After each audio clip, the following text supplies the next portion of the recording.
तो आपकी spiritual mother की टेस्टिमनी आपके लिए एक ब्लेसिंग है कि आप कहीं से भी खड़े हो सकते हो।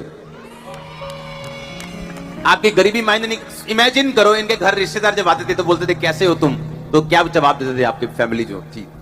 तो हम हमेशा अपने शब्दों से, हमेशा हम अपने नेचर से परमेश्वर की महिमा करते थे कि हम बहुत खुश हैं, हम बहुत खुश हैं मसीह को जान के, हम अपने परिवार में बहुत सुखी हैं। और अभी गवाही नहीं आई थी परिवार में, अभी थोड़ी थोड़ी गवाहियां शुरू हुई थी, अभी बड़ी गवाही नहीं आई थी परिवार में। लेकिन जब भी लोगों ने पूछना भाई तुम कैसे हो, तुम चर्च जाना शुरू हो गए, क्योंकि यही थे उस गांव में जो सभी अन्य जातियों से भरा हुआ गांव है, कि तुम अभी चर्च जाते हो, कैसे हो तुम।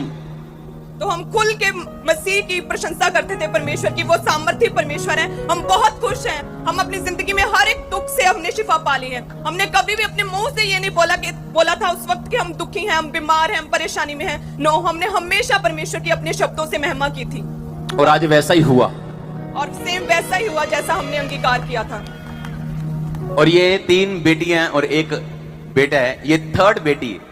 Yes. जब ये हुई थी तो लोग रोए थे, इसकी फैमिली रोई थी, इसके पापा के और मदर को छोड़ के। Yes, मेरे पेरेंट्स को छोड़कर सभी गांव के लोग हमारे पास अफसोस करने के लिए आ रहे थे जब मेरा बर्थ हुआ, कि पहले ही ऑलरेडी 2 गर्ल्स थी, अभी एक और तीसरी बेटी हो गई। तो सभी दुखी थे, सभी दुख के साथ मम्मा पापा के पास आ रहे थे कि अब ये क्या हो गया। लेकिन मेरे फादर बहुत ही खुश थे, उन्होंने बोला कि ये परमेश्वर ने दिया है, ये रब ने दी है, तो परमेश्वर आप ही देखूगा।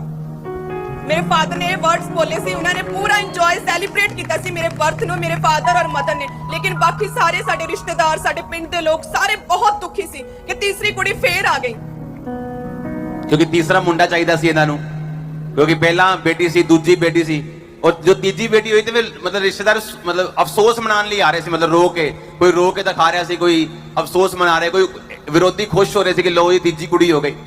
पर अगर आप ध्यान से देखो, इसी 3rd लड़की ने अपनी फैमिली का बेटा बन गई है ये। अब हमारे गांव के लोगों में जो हमारी कमजोरियां थी वो अब हमारे घमंड का कारण बन गई हैं।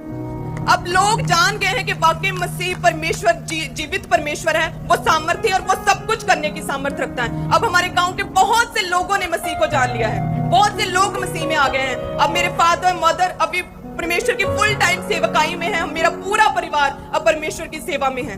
और